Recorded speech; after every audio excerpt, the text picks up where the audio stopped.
बिस्मिल्लाहिर्रहमानिर्रहीम। अज़ाब क़ब्र का एक अजीब व गरीब वाक़या अब्दुल्ला बिन अब्बास रज़ियल्लाहु ताला अन्हु हुज़ूर सल्लल्लाहु अलैहि वसल्लम के चचा के बेटे हैं। उनके पास कुछ लोग हाज़िर हुए और कहने लगे, हम हज के इरादे से निकले हैं। जब हम ज़ातुस सफ़ा एक मकाम का नाम है उस जगह पर पहुँचे तो हमारे एक साथी का इंतकाल हो गया। अल्लाह की रज़ा गालिब आई, तकदीर गालिब आई और वो फौत हो गया। हमने उसकी तजहीज़ व तकफ़ीन का इरादा किया और कुछ दोस्तों ने उसकी कब्र खोदने के इंतज़ाम शुरू कर दिया।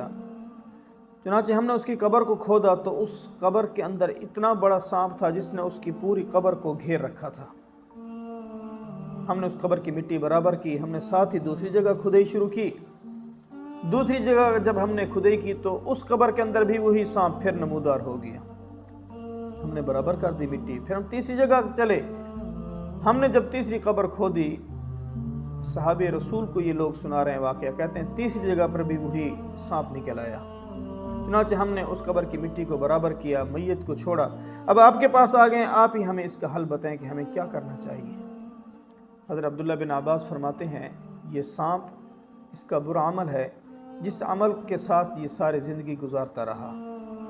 जो बुराइयाँ इसने की हैं, जिस बुरे अमल पर ये डटा रहा, जमा रहा, आज इसका वो बुरा अमल सांप की शक्ल में कब्र के अंदर ज़ाहिर हो रहा है। अल्लाह की कसम, अगर तुम इसके लिए सारी ज़मीन खोद डालोगे फिर भी वो सांप इसकी कब्र में से नमूदार होता रहेगा। तुम उस सांप को उसकी कब्र में पाओगे। इसका हल क्या है?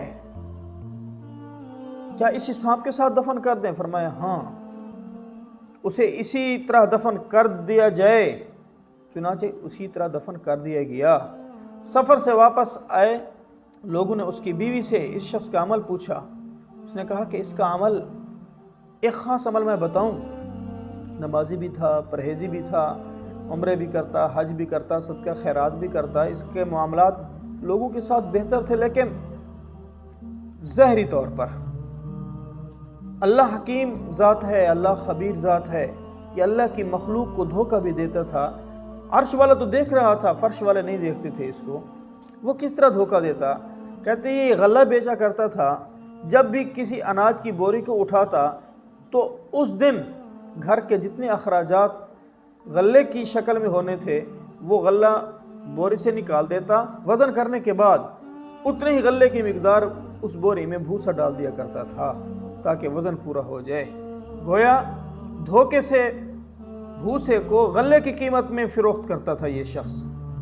तो उसका नतीजा ये निकला कि आज उसकी कब्र में सांप ज़हर हो रहे हैं। अल्लाह ताला हमें अज़ाब क़ब्र से महफूज रखे। अल्लाह ताला धोखे वाली ज़िंदगी से महफूज रखे।